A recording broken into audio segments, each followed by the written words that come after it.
अब EFIR भी होगा। इलेक्ट्रॉनिक दस्तावेज को CRPC में भी व्यापक बदलाव किया गया है जी। उसके तहत मेट्रो मजिस्ट्रेट जो होते थे उसकी व्यवस्था को ख़त्म कर दिया गया है। पहले IPC में 511 सेक्शन थे, ठीक है, 25 चैप्टर था। अभी का जो नया BNS है उसमें 20 चैप्टर हैं और 358 सेक्शन। इसका फ़ायदा खास करके महिलाओं को मिलेगा। अच्छा। जो डोमेस्टिक वायलेंस का शिकार होती हैं, नहीं निकल पाती हैं, और अगर आप उससे इनकार करते हैं तो 24 घंटे वो आपको हिरासत में रख सकती है। नमस्कार, आप देख रहे हैं न्यूज़ फॉर नेशन और मैं हूं प्रियदर्शन। जिस IPC और CRPC की अलग अलग धाराओं को आम लोग भी अपनी जुबान पर याद रखे हुए थे, वह IPC और CRPC 1 जुलाई से इतिहास बन जाएगा, क्योंकि 1 जुलाई से देश में 3 नए कानून लागू हो रहे हैं और 3 नए कानून लागू होने के साथ ही IPC और CRPC के जुड़े हुए जो तमाम धाराएं थी वे धाराएं निरस्त हो जाएंगी। तो आखिर नया कानून है क्या, नए कानून में किस प्रकार के बदलाव किए गए हैं और नए कानून से आम लोगों के साथ ही पुलिस और कानून व्यवस्था में किस प्रकार के बदलाव आने वाले हैं, ये तमाम चीज़ आम लोगों के जेहन में भी हैं। और हम इन तमाम चीज़ों पे बात करने के लिए कानूनी और सामाजिक मामलों के जानकार प्रियदर्शी रंजन से बात कर रहे हैं। प्रियदर्शी रंजन लंबे समय से कानूनी मामलों के जानकार हैं। अलग अलग जगहों पे लगातार वे कानून से जुड़े हुए मुद्दों पर सामाजिक तौर पे लोगों को जागरूक करते रहते हैं। और ऐसे में जब 1 जुलाई से नया कानून लागू हो रहा है तो नए कानूनों में किस प्रकार के बदलाव हो रहे हैं, तमाम चीज़ें हम प्रियदर्शी रंजन से जानते हैं। प्रियदर्शी जी, आपका न्यूज़ फॉर नेशन में स्वागत है। और सबसे पहले तो आप बताइए कि ये जो 3 नए कानून हैं जो IPC और CRPC और इन कानूनों की जगह पे आ रहे हैं, आखिर ये हैं क्या? देखिए, आपने कहा कि अब से CRPC, IPC, एविडेंस एक्ट, जी, ये तीनों कानून इतिहास बन गए। बिल्कुल।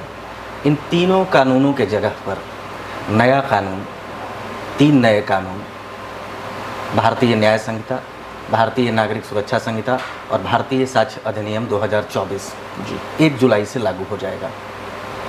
इन कानूनों को लेकर के भारत में बहुत पहले से विमर्श चल रहा था। आज़ादी के बाद से ही इस बात पर बात हो रही थी कि जो अंग्रेज़ों के ज़माने के कानून हैं उनमें बदलाव किया जाए। जी। समय के साथ जिस तरीके से डिजिटल युग में दुनिया पहुंची, भारत भी उससे प्रभावित हुआ। नए नए कानून की ज़रूरत पड़ी, चूँकि डिजिटल के युग में नए अपराध की श्रेणियां बन रही थीं और पुराने कानूनों के प्रावधान के तहत उसमें सज़ा दिलाना या प्रक्रिया करना सुनिश्चित नहीं था। ठीक है। अब जो नए कानून आए हैं वो उस कमी को पूरा कर रहे हैं। तीनों कानूनों में डिजिटल पर जोर दिया गया है, डिजिटल से मामलों पर जोर दिया गया है। आप देखेंगे कि CRPC, माफ़ कीजिएगा, नए जो कानून हैं, इंडियन एविडेंस एक्ट यानी कि भारतीय साक्ष्य अधिनियम, इन तीनों में डिजिटल और इलेक्ट्रॉनिक पर बेहद जोर है। अच्छा। अब EFIR भी होगा। इलेक्ट्रॉनिक दस्तावेज को प्राइमरी साक्ष्य भी माना जाएगा। ठीक है। इसी तरीके से और भी जो मामले थे जिनको लेकर के विमर्श चल रहा था, जिनको लेकर के ये कोशिश की जा रही थी कि ये मामले कानून के दायरे में आ जाएं, जैसे कि मॉब लिंचिंग हो गया, नाबालिग से दुष्कर्म के मामले थे, इन तमाम मामलों को नए कानूनों में जगह दी गई है।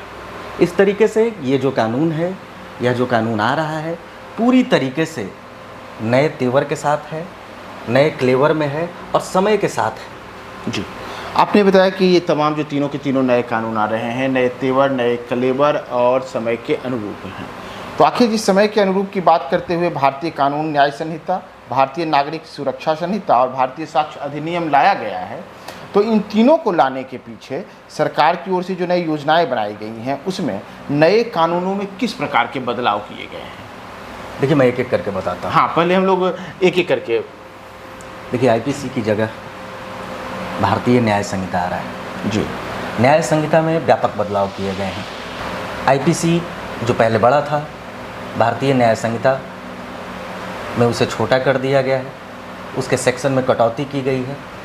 हालांकि उसके सेक्शन में ज़रूर कटौती की गई है, लेकिन उसके प्रावधानों को कम नहीं किया गया। पहले कितने सेक्शंस थे, अब क्या नए बदलाव हुए हैं? पहले IPC में 511 सेक्शन थे, ठीक है। 25 चैप्टर था। अभी का जो नया BNS है उसमें 20 चैप्टर हैं और 358 सेक्शन हैं। काफ़ी हद तक सेक्शन को कम कर दिया गया है, लेकिन प्रावधानों को कम नहीं किया गया है। जो सेक्शन एक दूसरे से ओवरलैप करते थे जी, उनको बदल करके या उनको क्लब कर दिया गया है, मर्ज कर दिया गया है एक दूसरे सेक्शन के साथ। BSA में कुछ खास बातें जोड़ी गई हैं, जैसे कि मॉब लिंचिंग के लिए सज़ा का प्रावधान कर दिया गया है। पहले IPC में मॉब लिंचिंग के लिए सज़ा का प्रावधान नहीं था। नाबालिग से दुष्कर्म के मामले में मृत्यु दंड तक का प्रावधान कर दिया गया है। सज़ा में भी व्यापक परिवर्तन हुआ है। पहले IPC के तहत 5 तरह की सज़ाओं का प्रावधान था, अब BNS के तहत 6 तरह की सज़ाओं का प्रावधान किया गया है। CRPC में क्या नए चेंजेस दिखेंगे हमें? CRPC में भी व्यापक बदलाव किया गया है जी, उसके तहत मेट्रो मजिस्ट्रेट जो होते थे उसकी व्यवस्था को ख़त्म कर दिया गया है। FIR के मामले में व्यापक परिवर्तन किया गया है। पुलिस की ताकत को परिवर्तित किया गया है। CRPC में भी व्यापक बदलाव करके उसकी जगह पर भारतीय नागरिक सुरक्षा संहिता को लागू किया जा अच्छा, रहा है। आम लोग जैसे अभी तक जो FIR करने के लिए जाते थे पुलिस थानों में, तो FIR में जो भी अलग अलग तरीके से अपनी शिकायतें दर्ज कराते थे, उसके बाद जो वहाँ पे पुलिसकर्मी होते थे वो विभिन्न धाराओं के तहत मामले दर्ज करते थे। तो जो नए कानून आ रहे हैं 1 जुलाई से लागू हो रहे हैं, इसमें क्या FIR को लेकर के भी कोई अलग किस्म का बदलाव देखने को मिलेगा? निश्चित तौर पर FIR को लेकर के भी बदलाव हुआ है। पहले जो FIR होते थे उसमें 0 FIR और EFIR को जोड़ दिया जी। गया। सुशांत सिंह राजपूत मामले में आपने देखा होगा 0 FIR को लेकर के बड़ा विवाद खड़ा हुआ था। अब उस 0 FIR को इंस्टीट्यूशनल बना दिया गया है, कानून के तहत उसे एस्टैब्लिश कर दिया गया है।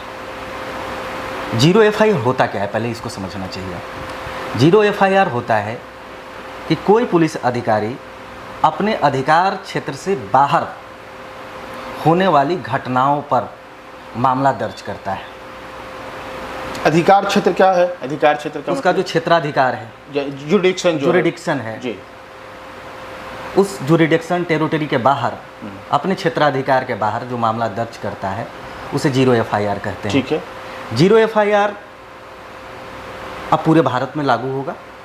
आप कहीं भी किसी भी जगह पर घटना हो, किसी और थाने में जा कर के मामले को दर्ज करा सकते हैं। यानी हम यह कह सकते हैं कि मान लीजिए किसी व्यक्ति के साथ कोई मामला पंजाब में हो और उसे केरल में अगर वो उस समय है तो केरल में भी जाकर के मामला दर्ज करा सकते हैं। बिल्कुल दर्ज करा सकते हैं। मामले की छानबीन की जो प्रक्रिया है वो पंजाब में होगी। लेकिन 0 FIR के तहत आप कहीं भी मामले को दर्ज करा सकते हैं। अच्छा, एक महत्वपूर्ण परिवर्तन और हुआ है FIR के मामले में, EFIR, इलेक्ट्रॉनिक FIR। ये क्या प्रावधान है?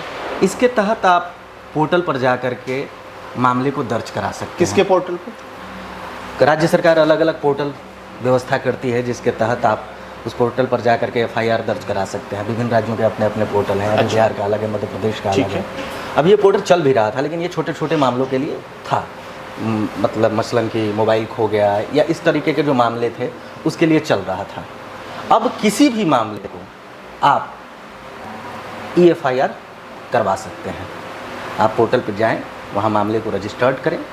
इसमें एक खास बात है कि 3 दिनों के बाद जब ये मामला दर्ज करवाते हैं, मतलब कि इलेक्ट्रॉनिक माध्यम से आप मामले को दर्ज करवाते हैं, तो उसके 3 दिन के बाद आपको जाकर के थाने में हस्ताक्षर करना होगा इस पर। यानी अगर किसी व्यक्ति के साथ कुछ मान लीजिए किसी की मोटरसाइकिल चोरी हो जाती है और उस वक्त वो अपने मोबाइल से ही EFIR पे अपनी शिकायत लॉन्च करा देगा, दर्ज करा देगा, लेकिन 3 दिनों के भीतर जो स्थानीय थाना है उस थाने में जाकर के उन्हें अपने मामले को लेकर के वहाँ पे हस्ताक्षर करना होगा। इसका फ़ायदा खास करके महिलाओं को मिलेगा। अच्छा, जो डोमेस्टिक वायलेंस का शिकार होती हैं, नहीं निकल पाती हैं, वो अपने मामले को EFIR के तहत दर्ज करा देंगी, पुलिस उन तक पहुंचेगी जी, या वो पुलिस तक पहुंचेंगी और मामले को 3 दिन के भीतर देख सकते हैं। तो इससे क्या माना जाए कि इससे पुलिस की शक्ति बढ़ेगी या आम जनता की शक्ति बढ़ेगी? देखिए, ये FIR का जो मामला है ना, इसमें आम लोगों को सहूलियत मिल रही है, चाहे वो 0 FIR का मामला हो ठीक है, या EFIR का मामला हो, अच्छा, पुलिस की शक्ति बढ़ रही है। किस मामले में बढ़ रही है? भारतीय नागरिक सुरक्षा संहिता जो है उसके जी। चैप्टर 12 में कुछ ऐसे प्रावधान किए गए हैं जिससे पुलिस वालों की ताकत इस कानून के तहत बढ़ रही है। अच्छा, हाँ, जैसे आप कुछ उदाहरण देकर के हमारे दर्शकों को बता दीजिए। बिल्कुल। अब क्या है, पहले हम लोग कहते थे कि पुलिस वाले अगर कुछ बोलते थे या थाने ले जाते थे तो किस अधिकार से ले जा रहे हो। अब वो ऐसा नहीं कह पाएंगे। पुलिस वालों के पास एक ऐसी शक्ति आ रही है कि आपको प्रिटेंटिव लॉ के तहत अगर वो लॉफुल गाइडलाइन कुछ देती है तो आपको उसे करना पड़ेगा, और अगर आप उससे इनकार करते हैं तो 24 घंटे वो आपको हिरासत में रख सकती है। ये पुलिस वालों को असीम ताकत दी जा रही है। पहले ऐसा नहीं था। पहले था कि किसी भी मामले में अगर पुलिस आपको गिरफ्तार करती है तो 24 घंटे के भीतर मजिस्ट्रेट के समक्ष प्रस्तुत करना होता था।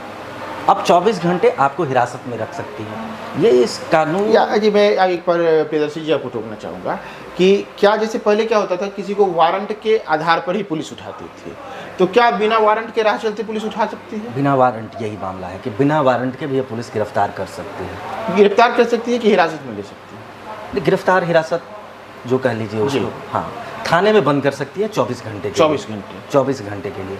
वो चूँकि ऐसा इसलिए हो रहा है जी। कि प्रिटेंटिव के तहत, मतलब कि अपराध को रोकने के लिए पुलिस को ये ताकत दी गई है।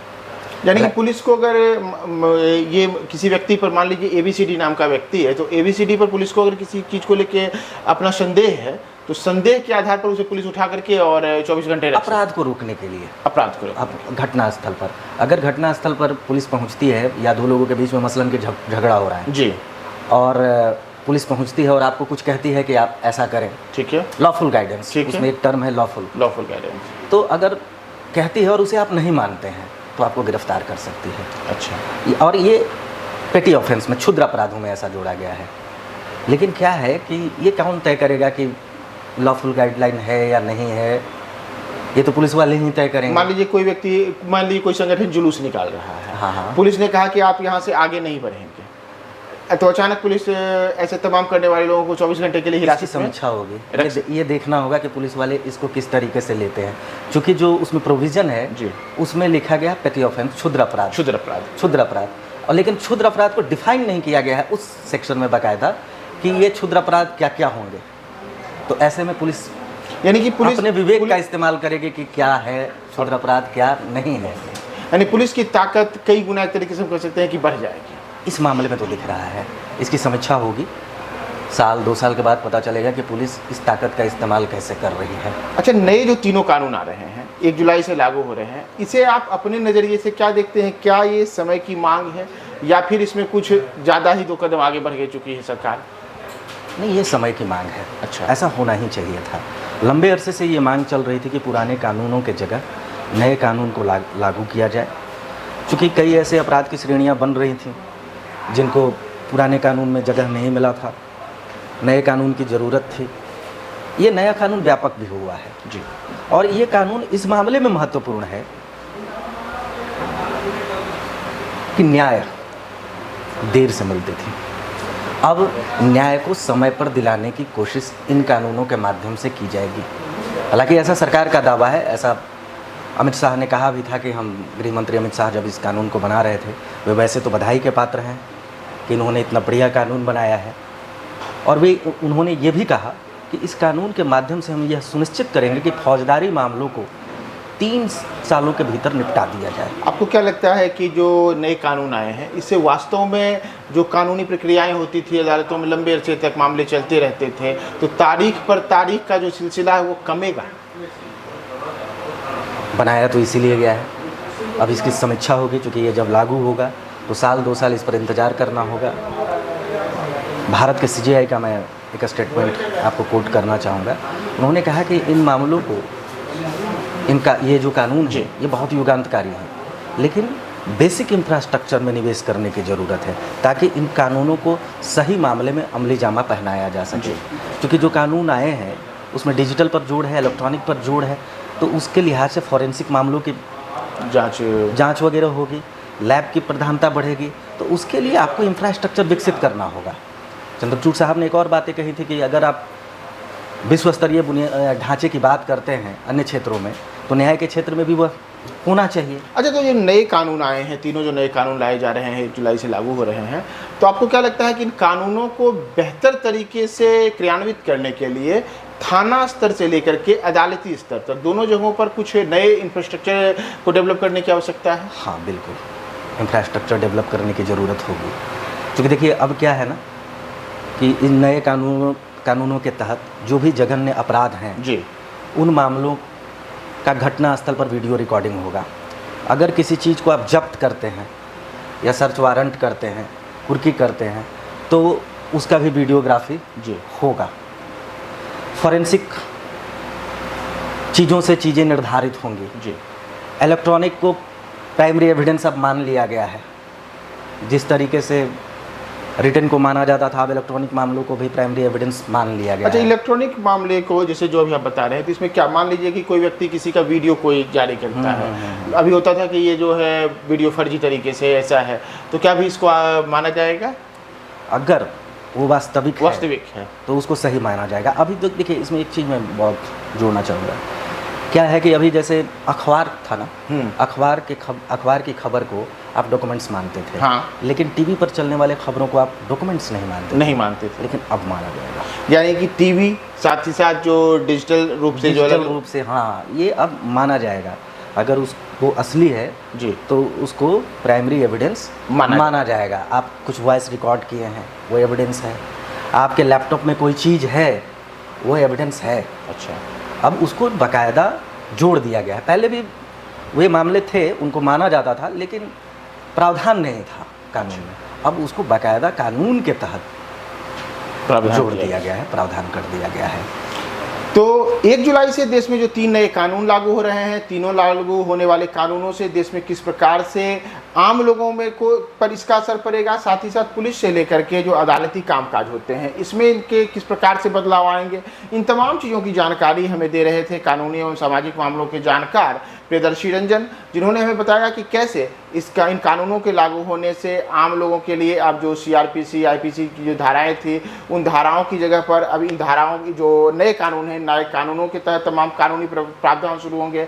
साथ ही साथ पुलिस की ताकत कैसे बढ़ेगी और आम लोगों को इसका कहाँ नुकसान और कहाँ फायदा होगा, इन तमाम जानकारों की चीज़ों की जानकारी हमें प्रियदर्शी रंजन ने दी।